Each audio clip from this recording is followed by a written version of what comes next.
social. O podcast Saúde na Prática é uma realização do IEP, Instituto de Ensino, Pesquisa e Inovação da Liga contra o Câncer. Olá, bem-vindos a mais um episódio do Saúde na Prática. Meu nome é Francisco Hiroshima, médico oftalmologista e gerente de inovação do Instituto de Ensino, Pesquisa e Inovação da Liga contra o Câncer. Hoje trazemos para vocês um tema instigante que são os cuidados paliativos. E hoje a nossa mesa está repleta com 3 grandes convidadas. A primeira é Laura Porto Mendes, oncologista da Liga, com pós-graduação em cuidados paliativos pelo Instituto Paliar de São Paulo, médica coordenadora da equipe de cuidados paliativos da Liga. Seja bem-vinda, Laura. Obrigada, Hiroshima. Estou muito feliz de participar desse projeto. A segunda convidada, Emily Mesquita, enfermeira da Liga, mestrado em saúde coletiva e especializando em cuidados paliativos pelo Instituto Albert Einstein. Bem-vinda, Emily. Obrigada, doutora Hiroshima. Estou muito feliz pelo convite. E, por último, e não menos importante, Flávia Roberta Alves, psico-oncologista, especialista em cuidados paliativos pela Faculdade de Ciências Médicas de Minas Gerais, membro do Comitê de Psicologia da Academia Nacional de Cuidados Paliativos e membro do Laboratório de Estudos em Tanatologia e Humanização das Práticas em Saúde da UFRN. Meninas, posso assim chamar, sejam bem-vindas para esse bate-papo. Muito obrigada pelo convite, é um grande prazer em participar desse momento. A primeira pergunta que eu faço para cada uma de vocês é que cada uma de vocês explique para quem está nos ouvindo o que seria cuidados paliativos, no olhar de uma médica oncologista, de uma enfermeira e de uma psicóloga. Queria saber qual é o conceito para cada uma de vocês. Hiroshima, o conceito realmente assim, de cuidados paliativos seria uma abordagem com o objetivo de reduzir sofrimento, de melhorar a qualidade de vida daqueles pacientes que têm alguma doença ameaçadora à vida, e também inclui a abordagem à família, né, que é extremamente importante nessa caminhada do paciente. Como a doutora Laura falou, a gente se importa, na verdade, com o paciente, não com a doença. Então, acho que o grande diferencial do cuidado paliativo é esse. Ele procura melhorar a vida, melhorar a qualidade de vida, melhorar o paciente em si, tanto ele quanto a família. Trabalhar os cuidados paliativos numa perspectiva, né, de naturalidade, trazendo para que tanto o paciente quanto a família possa compreender que cuidados paliativos numa perspectiva de vida e também de morte. A gente precisa trazer para que pacientes e família consiga vivenciar da forma mais harmoniosa possível.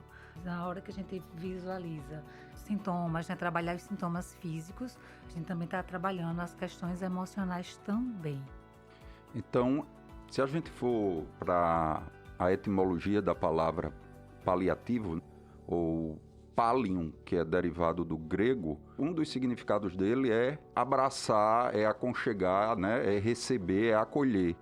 Então, eu poderia dizer, no olhar de vocês, que cuidado paliativo, ele tem um tripé que seria amenizar o sofrimento do paciente, melhorar o seu aspecto psicológico frente à terminalidade e também envolver até a espiritualidade, seria isso?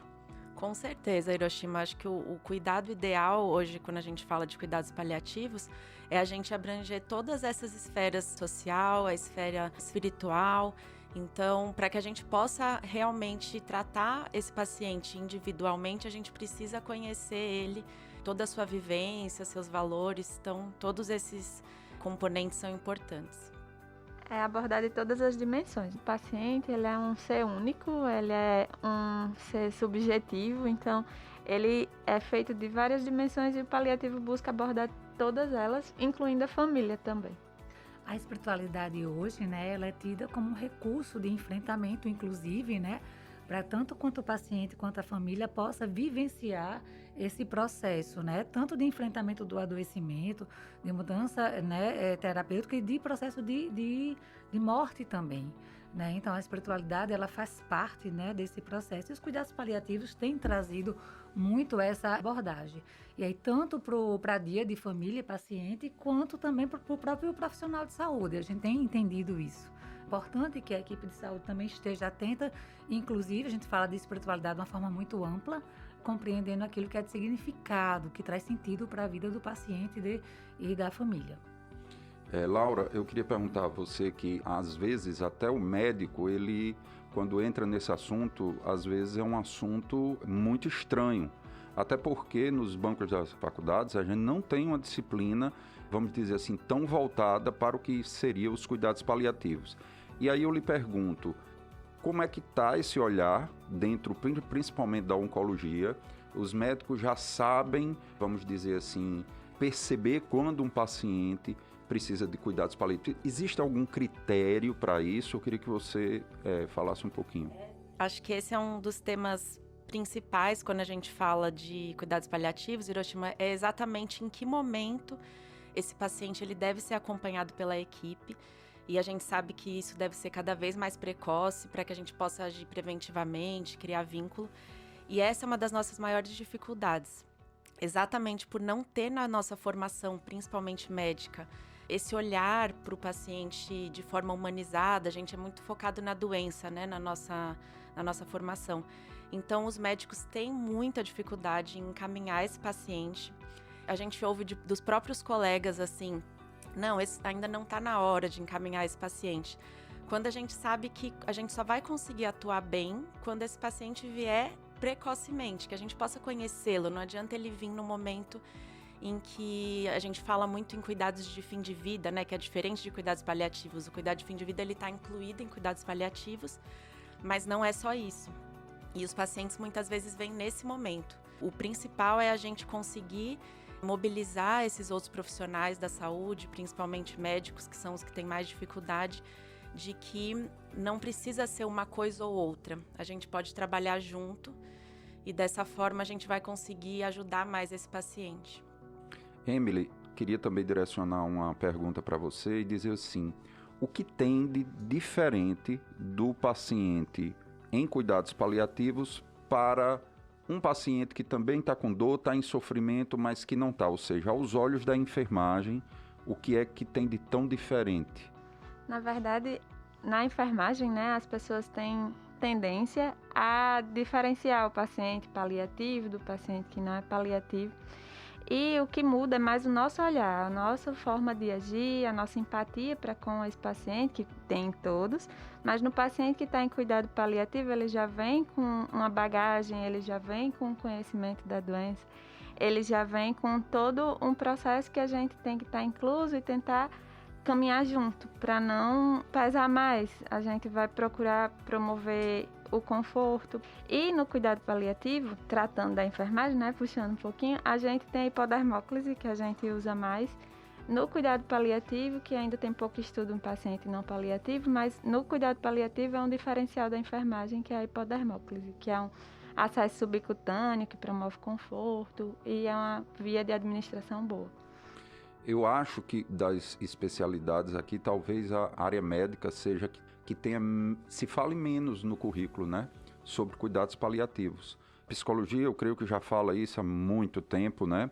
E eu queria perguntar para a Flávia, qual é a abordagem principal num paciente com cuidados paliativos? O que você tem que trabalhar para um paciente em que a esperança não existe mais? Hiroshima, acho que a esperança é a última coisa que morre, né?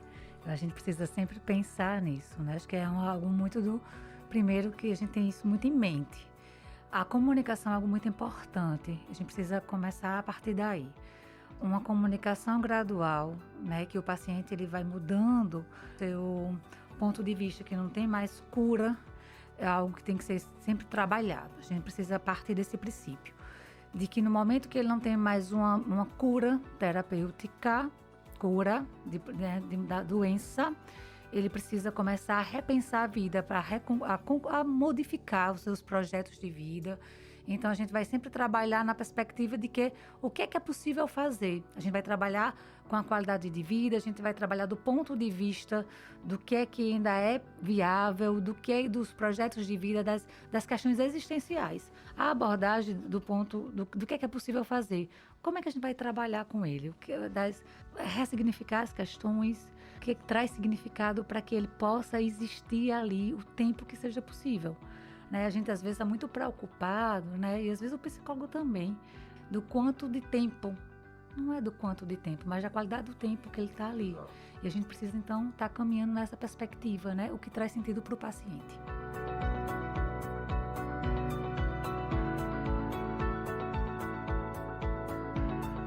Outra pergunta que eu gostaria de ver, justamente eu estou muito feliz de ter esses 3 olhares diferentes aqui, mas eu queria fazer uma pergunta para vocês. A gente falou aqui em espiritualidade. Então eu queria perguntar a Laura, a Emily e a Flávia, em cada um dos seus, vamos dizer assim, segmentos, vocês percebem que aquele paciente que tem uma espiritualidade mais elevada, ele encara melhor essa terminalidade física, né, que a gente está falando aqui. Vocês percebem que quem tem espiritualidade encara melhor essa. Por que eu pergunto isso, né? Porque tem trabalhos que mostram que, por exemplo, médicos que tiveram uma criação dentro de uma espiritualidade, eles estão mais protegidos de se envolverem com drogas, com alcoolismo. Então, eu queria fazer um link justamente isso. Será que esses pacientes que têm uma espiritualidade mais elevada, eles encaram melhor, eles se saem melhor nessa fase, vamos dizer assim, dessa terminalidade? Com certeza, Hiroshima. A gente primeiro diferenciar, né, que às vezes as pessoas ainda confundem espiritualidade com religiosidade. Então, eu posso ter a minha religião, você ter a sua, você ter as suas crenças, eu ter as minhas crenças. Quando a gente se depara com esses pacientes que têm uma espiritualidade mais trabalhada, eles costumam ter um enfrentamento da doença, eles vão enfrentar de forma diferente, eles vão ter um olhar diferente realmente para o processo de adoecimento. E esses pacientes que têm essa espiritualidade mais presente, né, eles ressignificam, como gosta muito a psicologia de falar, a morte. Então, assim, a morte não é mais vista como o fim de tudo, a depender da religiosidade do paciente, diferenciando. A cura também, eles ressignificam a cura, que muitas vezes a religiosidade e a espiritualidade ajuda a essa cura ser enfrentada de outra forma. Até o processo de morrer, às vezes, é visto como uma cura. Então, muitas vezes a gente escuta do paciente, Deus deu a cura que eu rezei, eu esperei, e alguns, né, conseguem enfrentar o processo da morte como a cura mandada por Deus. E assim, enfrentar melhor, conseguir fazer os fechamentos. Só vou reforçar o que as meninas já colocaram aqui. Então, acho que não é só o processo de terminalidade. Vamos falar do processo de finitude. Acho que o paciente enfrenta, o paciente que tem uma espiritualidade mais forte, né, que tem isso, ele enfrenta o processo do adoecimento diferente. Claro que alguns pacientes vão desenvolver o processo, vão se fortalecer na sua espiritualidade ao longo do processo do adoecimento e outros já vão vivenciando isso muito mais próximo à sua terminalidade, ao processo de morte em si. Isso é muito de cada um. A gente precisa considerar também as suas experiências anteriores. O paciente ele vem trazendo uma bagagem muito grande, ele traz uma experiência das suas crises anteriores e a gente entende que a espiritualidade ela vai estar ali fortalecendo nesse enfrentamento. E dentro da nossa prática a gente tem visto isso sim. Pacientes eles se desenvolvem e eles enfrentam diferente o seu processo, inclusive no sistema familiar também. A gente sempre, quando está falando paciente, é importante que a gente coloque de uma forma muito clara, que a gente entende que é uma extensão, a família também, porque muitas vezes o nosso paciente não é só o paciente, é a família. Essa pergunta que eu vou fazer também, ela se refere a cada um de vocês e para Laura, primeiro. Laura, hoje sabe que o setor de cuidados paliativos lá da Liga está evoluindo bastante, né, com novos protocolos, com novas condutas em termos organizacionais. E eu queria perguntar para você, de forma técnica, qual é o maior obstáculo hoje nos cuidados paliativos? Ainda é a dor? A dor é um obstáculo grande, mas eu acho que o que a gente conversou no início, a aceitação dos outros colegas da especialidade e do momento de encaminhar esse paciente. Então, os pacientes, como eles são encaminhados de forma muito tardia, eles também se identificam, então agora eu estou sendo encaminhada porque eu estou num processo de ativo de morte, e não necessariamente precisa ser assim. Então, acho que a maior dificuldade ainda é realmente, são os outros profissionais, como que eles veem cuidados paliativos, isso influencia 100% como que o paciente vai ver, né? Mas na prática, a gente tem tido uma experiência muito boa com a equipe multidisciplinar. Esses pacientes, eles têm um acolhimento que, às vezes, eles até falam, por que eu não fui encaminhado antes? Porque realmente a atuação tem sido assim, a gente tem melhor controle de dor, melhor controle de dispneia, de falta de ar, porque a gente consegue agir numa esfera multidimensional, realmente, com esse paciente. E, Emily, no setor de enfermagem, qual seria, vamos dizer assim, hoje o nosso maior problema a ser enfrentado num paciente com cuidados paliativos? Qual é o maior desafio da enfermagem? Como a doutora Laura falou, os outros profissionais, né?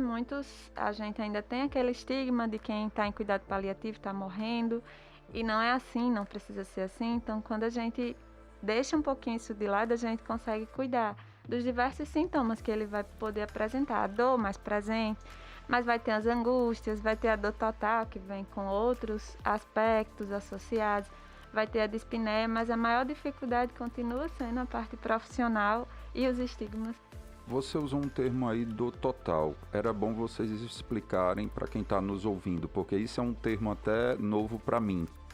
A gente fala muito de dor total em cuidados paliativos porque a gente entende que o indivíduo, ele é individual mesmo, né? Claro, cada um é individual. Então, tudo que ele passou, as suas crenças, os seus valores, tudo isso vai influenciar no sintoma, não só na dor, mas a dor é o que a gente principalmente fala. Então, a questão social dele, a questão espiritual, tudo isso.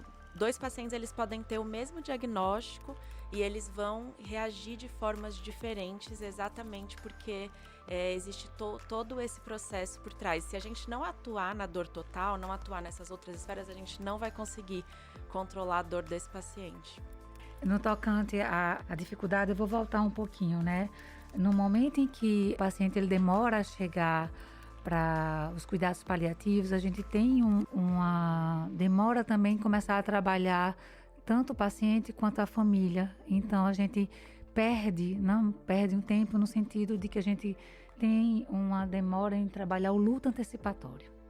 A família, ela vivencia, a família e paciente vivenciam o que a gente chama de luto antecipatório, né? Que é o preparar entre aspas, né? Porque a gente entende que preparado ninguém nunca vai estar para perder um ente querido, mas a gente entende que tem ferramentas, instrumentos para começar a ajudar esse sistema familiar e esse paciente a se reorganizar frente a esse seu momento.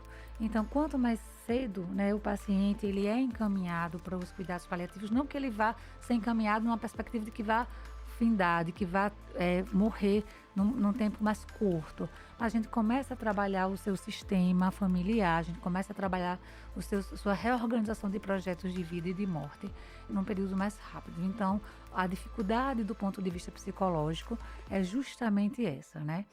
No momento que ele demora mais, a gente perde esse tempo de organizar melhor e a gente acaba aqui dificultando e prevenindo um luto complicado.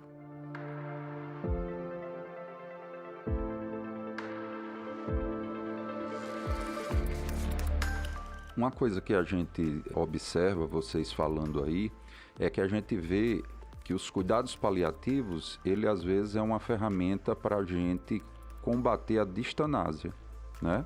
Ou seja, aqueles procedimentos de formas, vamos dizer assim, desnecessária, que não vai mais prolongar uma vida com qualidade, não é isso? Então, eu queria que vocês dissessem agora, na área de vocês, o que é que vocês têm visto em cuidados paliativos que houve uma evolução. Então, na área médica, na área de enfermagem, na área de psicologia, o que é que melhorou que, de um tempo para cá, a gente percebe que hoje um paciente que está em cuidados paliativos tem uma qualidade de vida melhor na área médica, de enfermagem e de psicologia?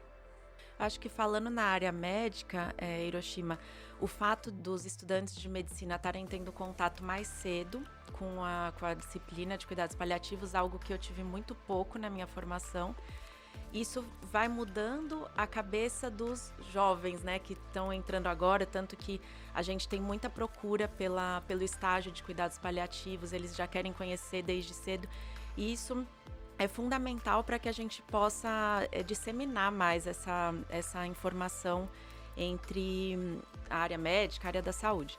Mas fato também das instituições estarem investindo mais nisso, a Liga ela é referência realmente no cuidados paliativos no Rio Grande do Norte, e ela vem investindo muito na melhora do nosso serviço. Isso mostra a preocupação em cuidar do paciente como um todo, e só quem tem a ganhar realmente é o paciente, o familiar, que vai ter acesso a esse cuidado, a essa equipe mais precocemente, e com isso, com certeza, os pacientes eles estão tendo mais direito de escolha sobre o seu tratamento e por qual caminho realmente eles querem seguir junto com a equipe, com toda a informação. Então, eu acho que melhorou bastante, mas a gente com certeza ainda tem muito que melhorar. Com relação à enfermagem, a gente vê uma mudança nesse perfil, né? Quando encaminham mais cedo, a gente consegue cuidar melhor, não pega aquele paciente que está no fim da vida, não está só no processo de morte. A gente consegue dar mais conforto a esse paciente, a gente manda menos paciente para UTI, faz menos urgência, porque subentende-se que já foi combinado como seria aquele momento com a família, diminui o processo de procedimentos invasivos, então o paciente fica muito mais à vontade, muito mais confortável, e a gente consegue fazer um cuidado mais elaborado, não aquela coisa aperreada do plantão, vai, não vai, é um paciente que vai ser investido com procedimentos invasivos ou não. Uma somatória de fatores, né? A abertura dessa comunicação, são os estudantes que começam a ter conhecimento da temática da morte, e são as diretivas antecipadas de vontade, que é quando paciente, família e equipe, né, começa a discutir sua linha de cuidado. Então, acho que essa somatória de fatores faz com que seja de fato resgatados os princípios dos cuidados paliativos, que é a autonomia do paciente, que é ele poder estar construindo o seu processo, né, de cuidado, inclusive pensando no que é importante para ele enquanto vida, enquanto morte mesmo, enquanto o que ele precisa fazer, né? Então, a gente tem visto muito isso hoje, e do ponto de vista psicológico, traz conforto emocional para ele e para a família. Eu vou agora responder a pergunta que eu fiz para vocês. Eu estou muito feliz de escutar isso de vocês, porque eu comparando há 20 e poucos anos, quando eu me formei, nada existia disso que vocês estão falando, né? Então, quando eu me formei, eu me lembro bem, eu acompanhei 2 tios meus em terminalidade, e me lembro, e eu estou comparando, ou seja, isso praticamente não existia. E a gente ainda está em outra região que, vocês devem concordar, a gente tem um aspecto cultural muito difícil de encarar tudo isso. Então, eu acho que a gente já venceu muito com o que vocês estão dizendo, e sem falar da evolução dos medicamentos e de todo o arsenal terapêutico que a gente tem hoje para combater a dor. E eu queria pegar agora na dor, especificamente, nessa palavra de 3 letrinhas, que vocês devem escutar até na família. Eu não tenho medo de morrer, eu tenho medo de sofrer ou sentir dor. Então, os cuidados paliativos, como a gente está dizendo aqui, ele vem para dar qualidade de vida naquele período. Então, é isso mesmo que eu estou falando? Vocês concordam? Sim, a gente tem os dois lados. Eu tenho medo de sentir dor, e eu acho que a dor faz parte, né? Eu estou acostumado, a doença causa dor. E eu falo muito isso para os pacientes. Você não tem que tolerar a dor. A gente tem formas de tratar, pensando em tudo que a gente já conversou, claro, na dor total, nas várias esferas, mas a gente tem formas de tratar esse paciente, com cada vez mais trazendo ele para melhorar a qualidade de vida. Ou seja, o paciente com dor, ele não come bem, ele não se relaciona, ele não consegue fazer nenhuma atividade. Então, controlar a dor é um dos princípios e tem que ser um dos principais para esses pacientes. A gente fala muito em qualidade de vida, né? Então, acho que quando a gente fala em cuidado paliativo e a gente faz um cuidado subjetivo para cada um. Então, se for a dor que incomodar mais seu José, ele vai ser melhorado com relação à dor. Se Dona Maria tiver outras questões que não envolvem só dor, mas que também angustiam o processo de fim de vida, é por isso que a gente fala tanto em equipe, em cuidado paliativo, justamente porque a gente vai procurar individualizar esse cuidado para cada um. Então, às vezes é a dor, mas pode não ser e ele vai ser atendido da mesma forma. Culturalmente, ninguém quer viver com dor e também ninguém quer morrer com dor. Então, os cuidados paliativos têm essa proposta mesmo, né, de manejar de forma adequada essa dor, como a doutora Laura já colocou, e é importante. E os cuidados paliativos têm esse estigma, né, se a gente pensar na oncologia, particularmente, ninguém quer morrer com dor, mas ninguém quer viver com dor. Então, tem esse estigma. Então, assim, e os cuidados paliativos até hoje não mais, mas tem essa visão, né? Eu não vou porque eu não vou morrer com dor, eu não vou viver com dor. Então, isso já afasta, já dá um olhar que dificulta chegar perto.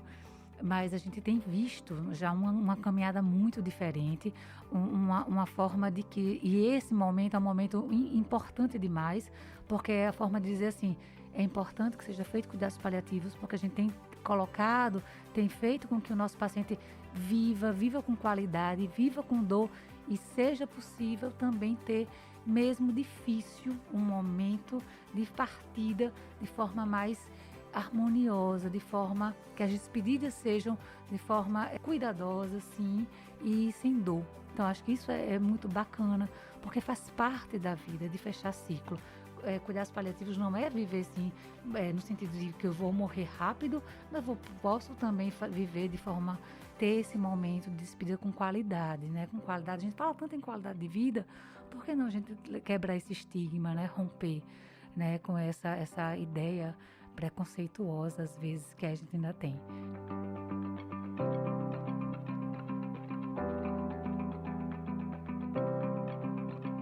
Eu queria agora direcionar também essa pergunta para as 3 profissionais aqui, dizendo para quem está nos ouvindo, qual seria o caminho para a formação de um médico oncologista que trata de cuidados paliativos, uma enfermeira que cuida na parte oncológica de cuidados paliativos e uma psicóloga. Então, queria que vocês me dissessem o que é necessário. A formação mesmo. A gente tem vários cursos hoje de cuidados paliativos, tanto para profissionais que não desejam ser paliativistas, mas ter esse conhecimento e poder agregar a sua especialidade. Então, existem cursos de aperfeiçoamento em cuidados paliativos e existe hoje no Brasil residência de cuidados paliativos também. Então, já temos residência médica em cuidados paliativos. Sim, a gente já tem residência em cuidados paliativos. Acredito que tem alguns pré-requisitos, então que você tenha geriatria, oncologia clínica, alguma residência prévia, não tenho certeza, mas a gente está abrindo novos cursos e avançando realmente nessa área da residência.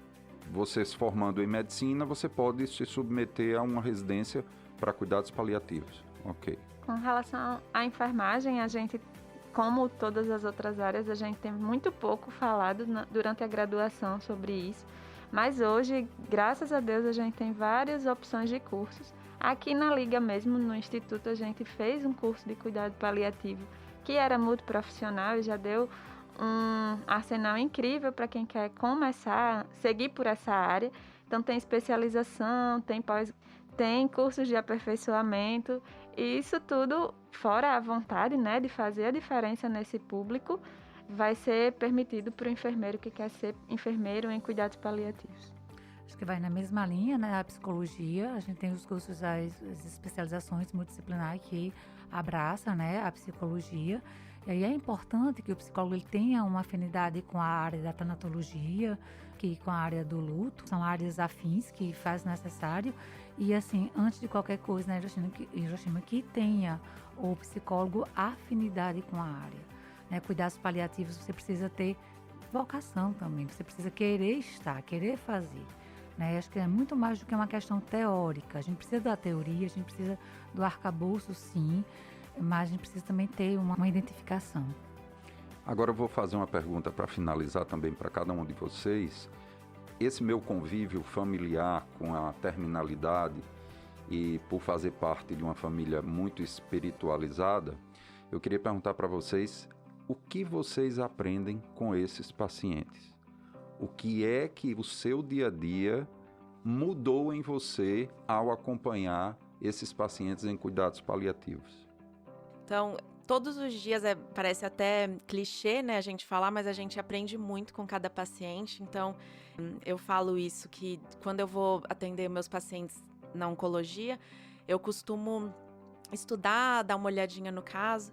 E quando a gente fala de cuidados paliativos, como eu falei, a gente tem protocolos para atender esses pacientes. Claro, a gente tem algumas técnicas, mas cada consulta é diferente. Não tem como você se preparar para ela, porque cada paciente vai trazer uma vivência, cada um tem as suas crenças, então o que é importante para uma pessoa não é importante para outra. E respeitar essa individualidade é extremamente fundamental para que a gente possa cada dia construir mesmo. E todos os dias tem histórias bonitas, histórias difíceis, e a gente aprende com certeza com cada paciente. Eu digo que tem uma Emily de 5 anos e tem uma Emily depois desses 5 anos, trabalhando com cuidados paliativos, trabalhando na oncologia, que eu aprendi a não dar importância ao que não é importante. Então, hoje é importante isso, eu tenho isso para viver, vamos viver. Porque é o que eles me dizem todo dia. Quem está partindo, quem está chegando, diz, eu queria ter vivido assim, ou então espera o esposo vir. E a gente vê muito isso, né? Alguém que esperou o esposo vir de longe, aí chega, vive, fica feliz e parte. Então eu aprendo muito todo dia com eles, nesse sentido. Que a gente tem que viver o hoje e viver o que é importante. Pronto. Difícil, né? Dizer, porque são 17 anos, né, trabalhando com pacientes oncológicos, né, nesse processo de cuidados paliativos aí, um tempo. E eu digo que o paciente, ele me ensina a ver a vida diferente, a olhar para a vida de outra forma, a perceber o que traz sentido para a minha vida. O paciente, ele ensina isso, né? Ele ensina a gente a ressignificar a vida, a olhar e dar um sentido diferente, né? Nos convida a olhar a vida e a perceber que a morte, ela ilumina a vida. É isso que faz, que me traz sentido. O paciente, ele faz isso, ele faz a gente a escolher diferente, a trazer algo, que a dor, ela pode ser ressignificada, que pode ser transformada. Eu acho que é isso que nós fazemos, né? Eu acho que nós fazemos algo muito mais. Eu acho que nós transformamos a vida do paciente, porque o paciente transforma a nossa vida. Então, o que a gente tira de conclusão aqui desse bate-papo é que a gente precisa viver o hoje, né? Aproveitar. Nós sabemos que todos nós teremos uma terminalidade, uns mais cedo, outros mais tarde, mas que a gente tem que aproveitar o hoje, como disse Emily, sem pegar em tanta besteira, né? E tentar ser mais proativo com o outro. Quero agradecer a presença de vocês, desejar muita saúde para vocês continuarem sendo essas 3 guerreiras lá no fronte de cuidados paliativos da Liga, que já é, como Laura disse, uma referência estadual e até regional, né? E dizer que o podcast Saúde na Prática é apoiado pela Clínica de Psicologia Metacognitiva e pela Rádio Saúde. Quero agradecer a todos vocês e deixar o microfone para seus últimos agradecimentos. Obrigada, Hiroshima. Foi muito bom participar hoje. Como a gente estava falando, a gente chega aqui super nervosa e você faz as coisas fluírem super bem. Eu espero que a gente tenha mais profissionais interessados no assunto, que a gente consiga ampliar cada vez mais os cuidados paliativos. É muito feliz de estar conversando sobre isso, né? Porque até muito pouco tempo era um tabu, ninguém quer falar sobre a morte. Eu acho que a gente conseguiu mostrar que não é isso, não é assim. Então a gente fica à disposição, né? Para o que, se quiser, o que precisar, e quem quiser aprender mais, venha com a gente que dá certo. Não só agradecer, né, e reforçar o desejo, né, de que cuidados paliativos seja uma temática cada vez mais abordada e que o fazer cada vez mais possa ser propagado. E lembrando que lá no Instituto de Ensino, Pesquisa e Inovação temos vários cursos, né, relacionados a cuidados paliativos. quem tiver interesse, vai lá em instituto.ligacontraocâncer.com.br e vai lá ter à disposição vários cursos relacionados ao tema e até o próximo episódio.